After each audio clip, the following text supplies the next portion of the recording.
Supreme Court approved the state of Texas and their redistricting. In Jasmine Crockett's case, this turned her area into a plus 20 Republican district. Instead of her just going ahead and walking into that cold night and walking away from her political career, she's doubling down. Now she's trying to run for U.S. Senate. And it's probably the most race-baiting, idea-free campaign I've seen in my life. And it's already collapsing. As always, hit that subscribe button, turn on your notification bell, listen to how she's opening her campaign. How about this new one they have, their new star, Crockett? How about her? She's the new star of the Democrat Party, Jasmine Crockett. They're in big trouble. But you have this woman, Crockett. She's a very low IQ person. I watched her speak the other day. She's definitely a low IQ person. Crockett. Oh, man, oh, man. She's a very low IQ person. Somebody said the other day she's one of the leaders of the party. I said, you got to be kidding. Now they're going to rely on Crockett. Crockett's going to bring them back. That's it. No ideas, no strategies, no calls to all of us to unify and aspire to our higher angels. Just a profile of her listening to Trump insult her on an audio track in the background. And that's her strategy, to try and emotionally pull people in to this Trump hatred and try to galvanize a winning strategy in a state like Texas that is a plus 20 state for Donald Trump. Whether you like Donald Trump or not, whether you like Jasmine Crockett or not, this is a terrible, terrible strategy out of the gate. And then when you go to the actual announcement of her candidacy, she insults people's intelligence and she's following this old Democratic playbook. Take a look at the entertainment at her announcement. Okay. She ain't never scared and she ain't never been. Who is willing to go toe to toe against the president? I can't wrap my head around someone who votes Republican. She advocate for feeding kids, they protect folks touching them. Trump invading his own country with our army, what a joke. We remember Pearl Harbor by illegally bombing boats, but y'all thought we wasn't gonna do nothing but think again. They only trying to scare out of running cause they think she'll win. Listen, thought I told y'all we ain't never scared. Now look who name on the docket. Got 2 words for every racist bigot. Jasmine Crockett. What a surprise. Jasmine Crockett brings out a rapper at the announcement for her candidacy for U.S. Congress. And this is what, again, angers a lot of black voters, especially, I'll say it angers me. You don't have to get up there and rap and sing and dance. Just get up there and talk to the voters like they are intelligent individuals who understand the issues and that they're going to vote for the candidate whom they believe is going to best represent the things they want to see get done in office. Again, it's insulting. When you look back on Kamala Harris's campaign with Sexy Red down in Atlanta, and every place that she went, she had to have some sort of musical. It had to be a little mini concert. That's not necessary. We don't want to be entertained. We want to be informed about how our government is going to make our lives better. And if you can't make our lives better, get out of the way. But Jasmine Crockett really believes, I don't know if she really believes, but at least she's trying to convince people that she really thinks she has a shot. Your precincts register thousands of voters, and you're the ones who flip seats across the state at every level. When Texas turns blue, it won't be because of any one candidate, but because of each and every one of you doing your part. Turning Texas blue is what I want to talk to y'all about today. Now, there are those that say, ain't no way, we done tried it 50 kinds of ways. Let me be clear, y'all ain't never tried it the JC way. We used to telling us what I can't do, but they have no idea what Crockett's crew will do. And so I just want to be clear, for all the haters in the back, listen up real loud. We gonna get this thing done. And that's why so many people who don't like her call her ghetto and they make all of these disparaging remarks about her. You don't have to do all of that. You can just speak to the people in an intelligent way. You don't have to use the slang. You don't have to use the drawl. You don't have to do all of that. Just get up there and tell people, hey, we're going to try and turn this state blue, and this is what we're going to do when we turn this state blue. If that's your goal, but she doesn't go into that. All it is just grievance and racism and discrimination and playing the race card. And frankly, people are tired of it. Just this past week, I saw, I don't remember which celebrity, but it was actually a celebrity. And I was like, I don't know that that's not necessarily a bad idea, but I'd have to think through it a lot. One of the things that they propose is black folk not have to pay taxes for a certain amount of time, because then again, that puts money back in your pocket. But at the same time, it may not be as objectionable to some people about actually giving out dollars.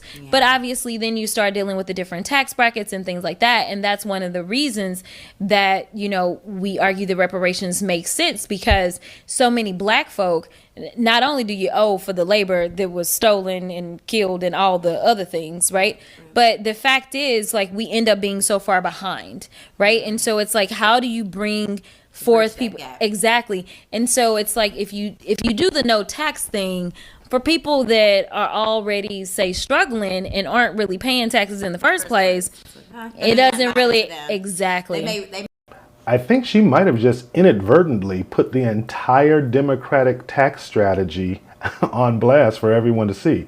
She says, hey, maybe we should let black people not pay taxes, but then for those people who are struggling, who are not really paying taxes anyway, so then that goes right back to the argument that's made by Republicans and conservatives that the majority of federal income taxes come from corporations and the rich because, like she just said, people who are poor and struggling don't really pay taxes in the first place.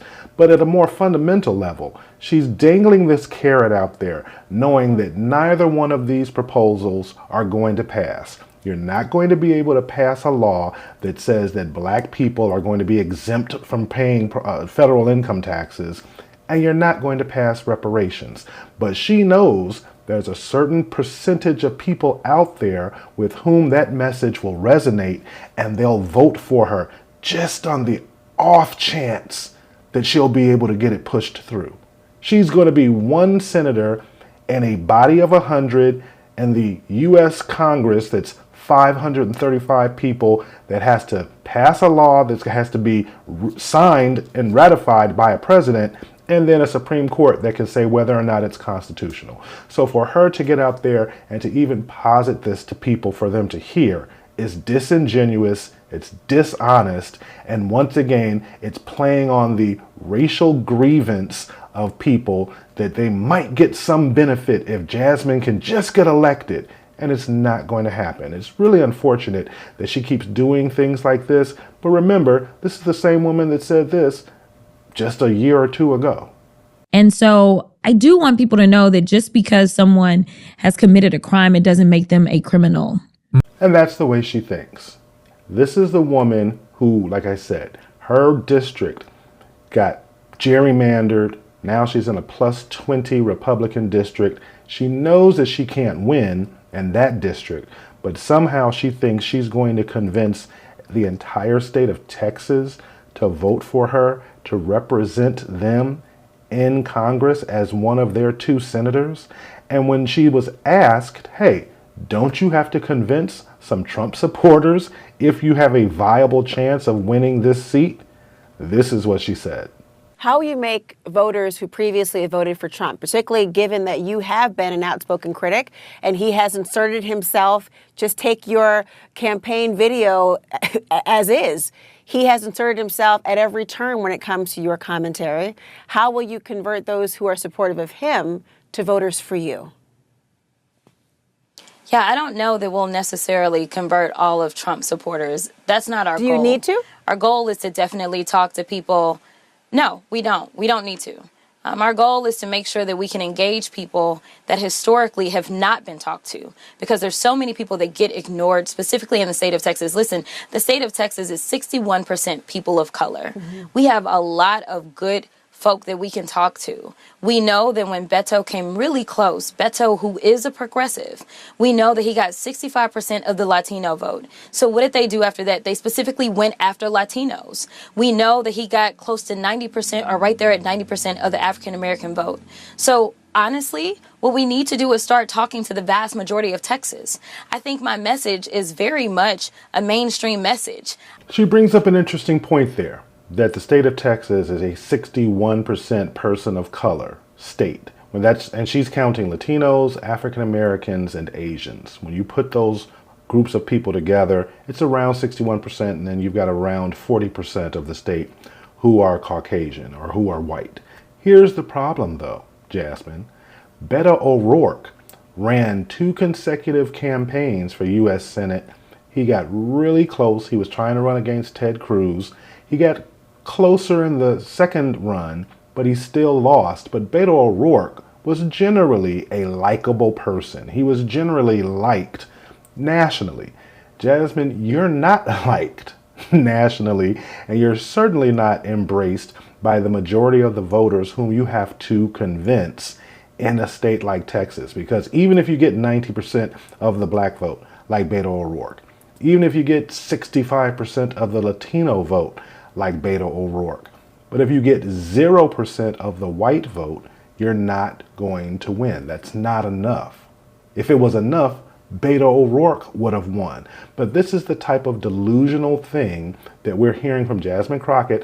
I was trying to figure out, because about a month ago, she was in Chicago at a local church on the South Side, and I was thinking to myself, why is Jasmine Crockett, during a government shutdown, coming to a church in Chicago? Now it makes sense. She's been going around the country because she was trying to get support, trying to get donations, because she knew she had this U.S. Senate run that was in her future, because she saw the writing on the wall as it pertained to her congressional seat. But now she's going to try and run for the U.S. Senate, and she thinks she's going to win in Texas? The American people have been watching, and even those who weren't watching, they felt the effects and know the pain. Trump's unpopular policies will cost him the Republican majority in the Congress. He knows that, and that's why he called Greg Abbott and said, I need 5 seats from Texas. I'm entitled to them. And Abbott got right to it. Well, Trump, I know you're watching, so let me tell you directly, you're not entitled to a damn thing in Texas.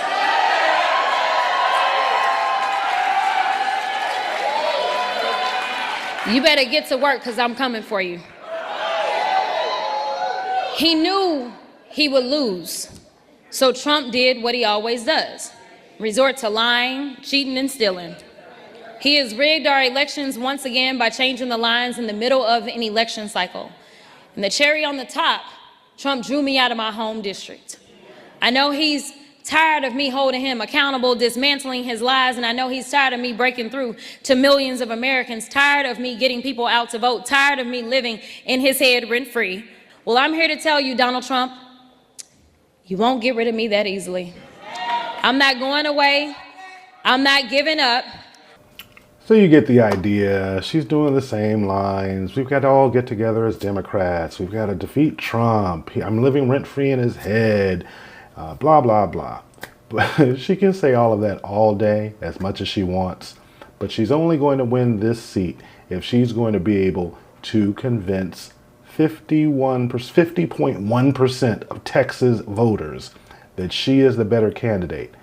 I sincerely doubt that she's going to be able to pull off such a Herculean task.